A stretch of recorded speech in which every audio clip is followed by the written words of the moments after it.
اب ہم شروع کرتے ہیں یونس علیہ السلام کا قصہ۔ یونس علیہ السلام ایک عظیم اور کریم نبی تھے۔ ان کا قصہ قرآن کریم میں ایک انوکھا قصہ ہے۔ آپ کے والد کا نام متا تھا اور آپ سیدنا ابراہیم علیہ السلام کی نسل سے تھے۔ آپ کا ایک نام ذوالنون بھی ہے، یعنی مچھلی والے۔ النون کا مطلب ہے مچھلی۔ اسی طرح آپ کو صاحب الحوت بھی کہا جاتا ہے۔ اللہ تعالیٰ نے آپ کو ان سب ناموں سے پکارا ہے۔ آپ کو ایک عظیم بستی کی طرف مبعوث کیا گیا۔ اس بستی کا نام نینوا تھا۔ یہ عراق کے شمال میں واقع تھی، موصل کے بالمقابل تھی۔ ان دونوں کے درمیان دریائے دجلہ واقع تھا۔ موصل دریائے دجلہ کے کنارے واقع تھا، جبکہ اس کے بالکل سامنے نینوا کی بستی تھی۔ امام ابن کثیر رحمۃ اللہ علیہ نے نینوا کے بارے میں اور ان آثار و واقعات کے بارے میں لکھا ہے جو ان کے زمانے میں موجود تھی۔ وہاں کچھ بت تھے جو اوندھے منہ گرے پڑے تھے۔ اللہ تبارک و تعالی نے یونس علیہ السلام کو نینوا کی طرف رسول بنا کر بھیجا۔ سورۃ الصافات آیت 139 میں ہے، اور بے شک یونس رسولوں میں سے تھے۔ آگے اللہ آیت 147 میں فرماتے ہیں، اور ہم نے اسے 1,00,000 بلکہ اور زیادہ آدمیوں کی طرف بھیجا، یعنی ان کی تعداد 1,00,000 سے زیادہ تھی۔ رہا یہ سوال کہ لاکھ سے کتنے زیادہ تھے، اکثر علماء کرام نے وضاحت کی ہے کہ وہ 1,00,000 سے قریباً 20,000 زیادہ تھے۔ اس طرح بستی والوں کی تعداد 1,20,000 تھی، اور یہ سب کے سب کفر پر تھے۔ یونس علیہ السلام انہیں سال ہر سال دعوت دیتے رہے، لیکن وہ اپنے کفر ہی پر ڈٹے رہے۔ پھر انہوں نے سیدنا یونس علیہ السلام پر ظلم و جبر شروع کر دیا، انہیں دھمکیاں دی، مصائب و آلام سے دوچار کیا۔ مطلب یہ کہ جس طرح دوسرے انبیاء کرام کے ساتھ کیا گیا، ان کے ساتھ بھی وہی سلوک ہوا۔ آخر آپ نے اپنی قوم کو اللہ کے عذاب سے آگاہ کرتے ہوئے اعلان فرما دیا کہ فلاں دن تم پر عذاب آ جائے گا۔ پھر خود غصے کی حالت میں اس بستی سے نکل گئے، جبکہ اللہ تعالیٰ نے انہیں متعین دن کی مہلت دینے کی اجازت تو دی تھی، لیکن اس بستی سے نکل جانے کا حکم نہیں دیا تھا۔ جب آپ نے انہیں یہ مہلت سنائی تو خود غصے کی حالت میں بستی سے نکل گئے۔ سورہ انبیاء آیت 87 میں اللہ تعالیٰ فرماتے ہیں، مچھلی والے کو یاد کرو جبکہ وہ غصے سے چل دیا اور خیال کیا کہ ہم اسے نہ پکڑ سکیں گے۔ اس آیت کی تفسیر میں امام رازی رحمہ اللہ لکھتے ہیں، جس نے یہ گمان کیا کہ اللہ تعالیٰ اسے پکڑنے کی قدرت نہیں رکھتا، وہ آدمی کافر ہے۔ سیدنا امیر معاویہ رضی اللہ عنہ سے روایت ہے، انہوں نے سیدنا ابن عباس رضی اللہ عنہما سے کہا، آج رات قرآن کریم کی چند آیات کے معانی میں الجھ کر رہ گیا ہوں۔ مجھے کوئی راستہ سجھائی نہیں دے رہا کہ اس الجھن سے کس طرح نکلوں۔ مجھے بس آپ ایسے نظر آتے ہیں جو ان آیات کا مطلب بتا سکتے ہیں۔ کم از کم میں ان آیات کی تفسیر اور تعبیر نہیں سمجھ سکا۔ ابن عباس رضی اللہ عنہما نے پوچھا، وہ کون سی آیات ہیں؟ سیدنا امیر معاویہ رضی اللہ عنہ کہنے لگے، یونس علیہ السلام کا یہ خیال کرنا کہ اللہ تعالیٰ ان پر قدرت نہیں رکھتے۔ یہ سن کر سیدنا ابن عباس رضی اللہ عنہما نے فرمایا، اس سے مراد یہ نہیں۔ یہ لفظ قدر یہاں تنگی کے معنی میں آیا ہے، قدرت اور طاقت رکھنے کے معنی میں نہیں۔ اللہ تعالیٰ نے قدر بمعنی تنگی اور قدر بمعنی قدرت دونوں کا استعمال کیا ہے۔ تنگی کے معنی کی مثال سورۃ الطلاق آیت نمبر 7 میں ہے، اور جس پر اس کے رزق کی تنگی کی گئی ہو، اسے چاہیے کہ جو کچھ اللہ تعالیٰ نے اسے دے رکھا ہے اسی میں سے اپنی حیثیت کے مطابق دے۔ تو اس آیت میں بھی یہی معنی مراد ہے کہ انہوں نے گمان کر لیا ہم ان پر تنگی نہیں کریں گے، یعنی ان کا خیال یہ تھا کہ اگرچہ وہ اللہ تعالیٰ کی اجازت کے بغیر نکل کھڑے ہوئے ہیں، پھر بھی اللہ ان پر تنگی نہیں کریں گے، کیونکہ وہ اللہ کے ایک معزز نبی اور رسول ہیں، اور ان کی قوم کے لوگ اللہ کی گرفت اور اس کے عذاب کے مستحق ہیں۔ انہی پر اللہ کا عذاب نازل ہونے والا ہے۔ اس عذاب کی خبر انہیں پہلے ہی سنا دی گئی ہے اور مہلت دے دی گئی ہے، مگر وہ خود اگرچہ اللہ کی اجازت کے بغیر ہی چلے آئے ہیں، پھر بھی انہیں سرزنش نہیں کی جائے گی اور وہ کسی گرفت میں نہیں آئیں گے۔ اللہ تعالیٰ ان کے لیے کوئی تنگی نہیں فرمائیں گے۔ اللہ تعالیٰ سورۃ الانبیاء آیت 87 میں فرماتے ہیں، اس نے خیال کیا کہ ہم اسے پکڑ نہیں سکیں گے۔ مطلب یہ کہ ہم انہیں کوئی سزا نہیں کریں گے اور ان پر کسی طرح کی تنگی نہیں کریں گے، اور وہ سمندر کی طرف چل دیے۔ انہی دنوں میں عذاب الہی کی کچھ علامات نینوا بستی پر ظاہر ہونا شروع ہو گئی۔ ایک بہت بڑا سیاہ بادل ان کی طرف بڑھنے لگا۔ اس بادل میں آگ کے شعلے دکھائی دینے لگے۔ ان لوگوں نے یہ بادل ان متعین دنوں میں سے پہلے ہی دن دیکھ لیا۔ اس کو دیکھتے ہی وہ سمجھ گئے کہ جس طرح سیدنا یونس علیہ السلام نے انہیں آگاہ کیا تھا، یہ عذاب ان پر نازل ہو کر رہے گا، اور جو عذاب سیدنا لوط علیہ السلام کی قوم پر آیا تھا وہ اس کے بارے میں بھی اچھی طرح جانتے تھے۔ وہ بستی ان کی بستی کے قریب ہی تھی، اس لیے وہ ڈر گئے۔ ان کے سردار جمع ہوئے اور کہنے لگے، جیسے تم سے پہلے لوگوں پر عذاب اترا کرتے تھے، تم پر بھی یہ نازل ہو کر رہے گا، جلدی کرو، سب جمع ہو جاؤ۔ چنانچہ انہوں نے اس بات پر اتفاق کر لیا کہ سیدنا یونس علیہ السلام نے بالکل سچ فرمایا تھا۔ اللہ کی قسم، یہ بالکل وہی عذاب ہے، تم اللہ کے عذاب سے نجات نہیں پا سکو گے۔ اس سے بچنے کی ایک ہی صورت ہے کہ تم ایمان لے آؤ اور توبہ کر لو۔ اس طرح وہ سب کے سب ایمان لے آئے، لیکن سیدنا یونس علیہ السلام وہاں موجود نہیں تھے۔ ان کی عدم موجودگی میں یہ سب کے سب یعنی 1,20,000 افراد ایمان لے آئے۔ انہوں نے پیوند لگے کپڑے پہنے اور اللہ کے حضور عاجزی، انکساری اور آہوزاری شروع کر دی۔ رونے لگے، اللہ سے بخشش مانگنے لگے، پھر اسی حالت زار میں باہر کھلے میدان کی طرف نکل آئے۔ ان کے سرداروں نے سب کو الگ الگ کر دیا، یہاں تک کہ ماں اور بیٹے کو بھی جدا کر دیا۔ سب اپنی اپنی جگہ پر یعنی ماں اپنی جگہ پر اور بیٹا اپنی جگہ پر آہوزاری کرنے لگے تاکہ ان پر اللہ تعالیٰ کی رحمت نازل ہو جائے۔ یہ عذاب 3 دن تک ان کے سروں پر منڈلاتا رہا، اور یہ بھی مسلسل آہوزاری کرتے رہے، اپنی عاجزی ظاہر کرتے رہے، معافیاں مانگتے رہے۔ آخر کار اللہ تعالیٰ نے ان پر رحم و کرم فرما دیا اور عذاب کو ان سے پھیر دیا۔ اللہ تعالیٰ سورہ یونس آیت 98 میں فرماتے ہیں، چنانچہ کوئی بستی ایمان نہ لائی کہ ایمان لانا اس کے لیے فائدہ مند ہوتا، سوائے یونس کی قوم کے۔ مطلب یہ کہ سابقہ امتوں میں سے کسی کے بارے میں یہ سننے میں نہیں آیا کہ پوری قوم ایمان لے آئی ہو۔ تمام بستیوں میں ایک بھی بستی ایسی نہیں تھی، بس ایک یونس علیہ السلام کی قوم ایمان لے آئی۔ اللہ تعالیٰ سورہ یونس آیت 98 میں فرماتے ہیں، جب وہ ایمان لے آئے تو ہم نے رسوائی کے عذاب کو دنیاوی زندگی میں ان پر سے ٹال دیا اور ان کو ایک وقت تک کے لیے زندگی سے فائدہ اٹھانے کا موقع دیا۔ مطلب یہ کہ ہم نے انہیں دنیاوی زندگی کا لطف اٹھانے کا موقع دیا۔ اب اس قوم پر قیامت کے دن تک عذاب نہیں اترے گا۔ علامہ ابن کثیر رحمت اللہ علیہ فرماتے ہیں، اس آیت کریمہ کا مفہوم یہ ہے کہ کسی بستی کے تمام باشندے کسی نبی پر کبھی ایمان نہیں لائے، یا تو سب نے کفر کیا یا پھر اکثر نے کفر کیا۔ لیکن یونس علیہ السلام کی قوم واحد ایسی قوم ہے جو تمام کی تمام عذاب الہی کے آثار دیکھ کر ایمان لے آئی۔ سابقہ ادوار میں جتنی بھی بستیاں گزری ان میں اہل ایمان کے ساتھ یا تو کفار رہے ہیں یا ان میں منافقین بھی رہے ہیں، سوائے یونس علیہ السلام کی قوم کے، وہ سب کے سب کافر تھے، پھر سب کے سب ایمان لے آئے۔ یہ اللہ تعالیٰ کے عجائبات میں سے ہے اور اس کی قدرت اور رحمت کی نشانیوں میں سے ہے۔ اب دوسری طرف کی سنیے، یونس علیہ السلام کو کچھ معلوم نہیں تھا کہ ان کی قوم کے ساتھ کیا ہوا۔ آپ تو غصے کی حالت میں بستی سے نکل کر سمندر کی طرف چلے آئے تھے۔ آپ ایک کشتی کی طرف آئے، اس میں سواریاں اور ساز و سامان لدا ہوا تھا۔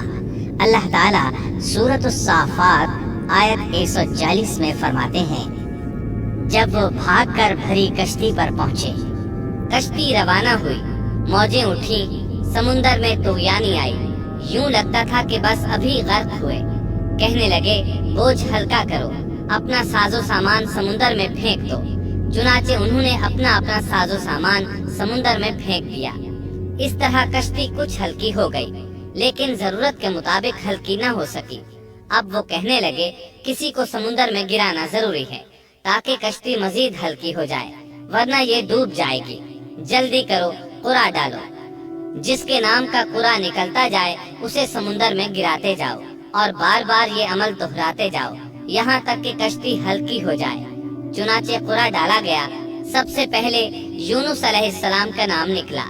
سب کہنے لگے، نہیں، یہ تو ایسے نہیں ہیں، ان کے چہرے پر تو سجدوں کے نشانات ہیں، انہیں رہنے دو، پھر قرع ڈالو۔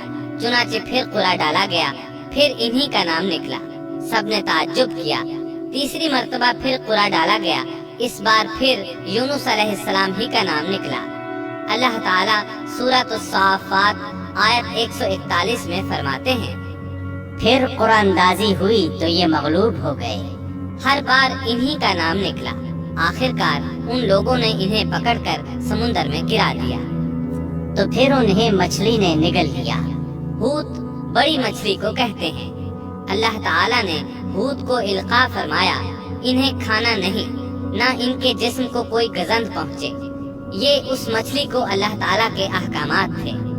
اللہ تعالیٰ سورۃ الصافات آیت 142 میں فرماتے ہیں، تو پھر انہیں مچھلی نے نگل لیا اور وہ خود اپنے آپ کو ملامت کرنے لگے، یعنی وہ سمجھ گئے کہ بار بار جو ان کا نام قرآن اندازی میں نکلتا رہا ہے تو وہی مقصود ہے۔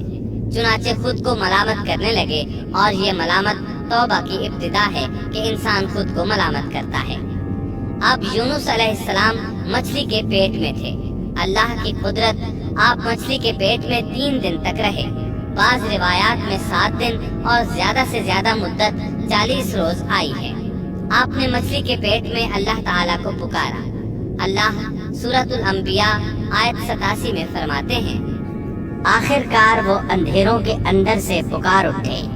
علماء نے یہاں 3 اندھیروں کا ذکر کیا ہے، مچھلی کے پیٹ کا اندھیرا، سمندر کا اندھیرا اور رات کا اندھیرا۔ گویا ان پر یہ سارے اندھیرے اکٹھے ہو گئے تھے۔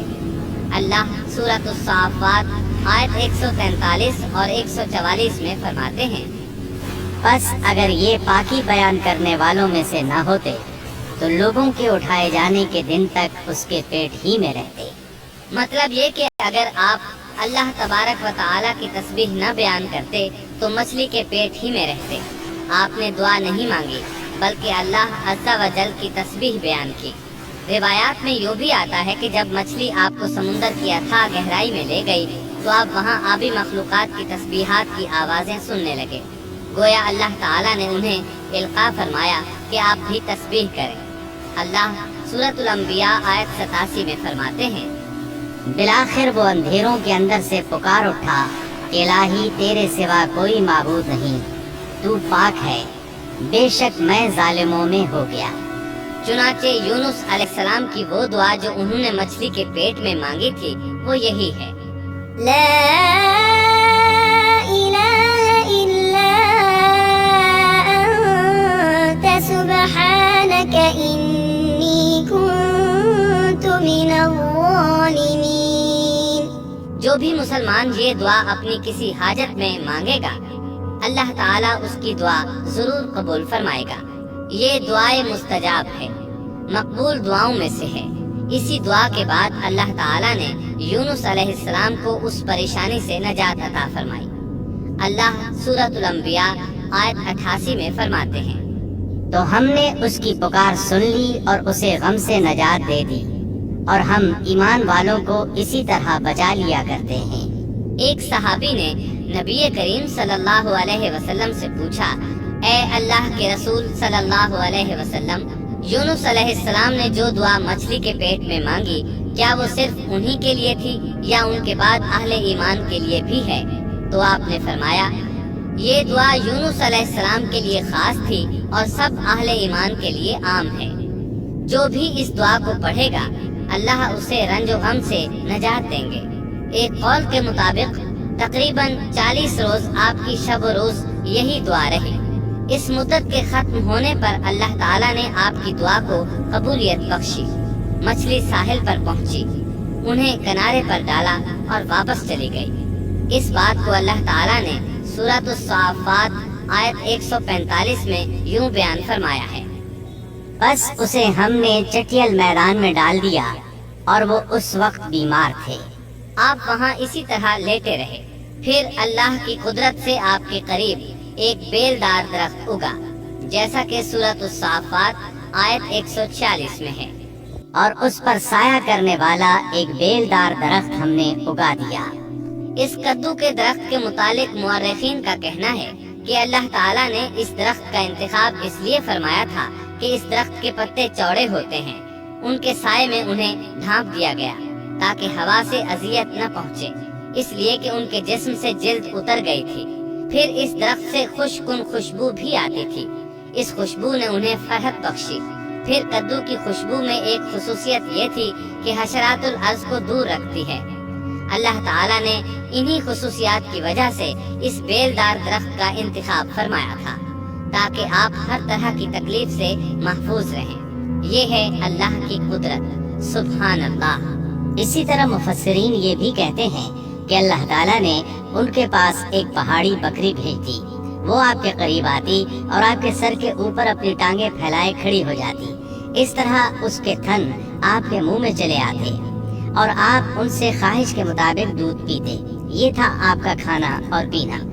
رفتہ رفتہ آپ کی حالت بہتر ہو گئی، توانا اور تندرست ہو گئے، پھر آپ اٹھنے کے قابل ہو گئے، اور یہ سب اللہ تعالیٰ کی مہربانی سے ہوا۔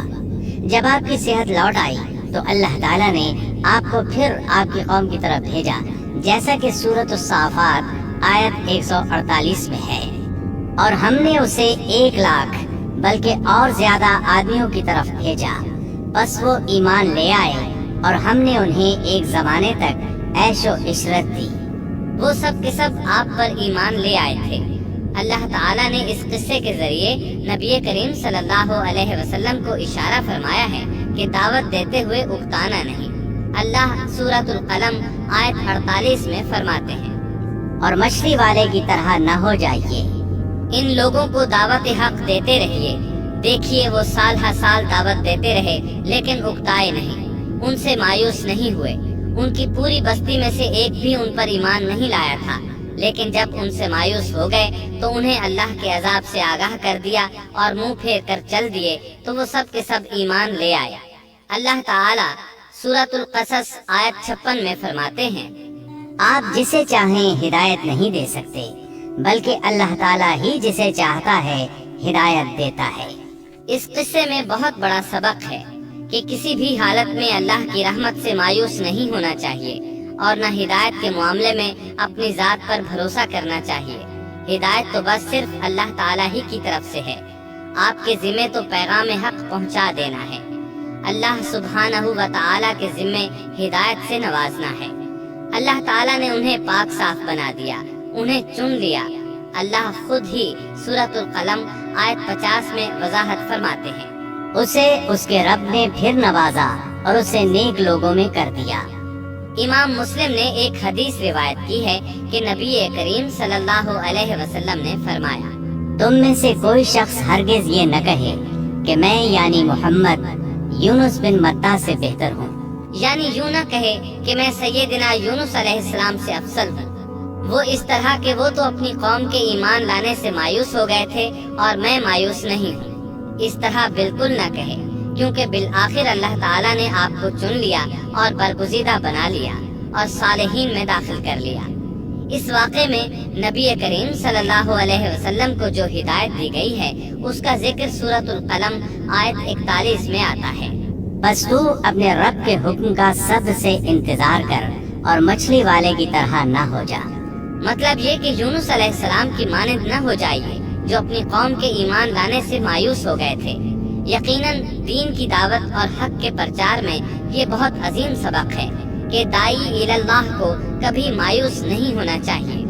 یونس علیہ السلام کا قصہ ختم ہوا۔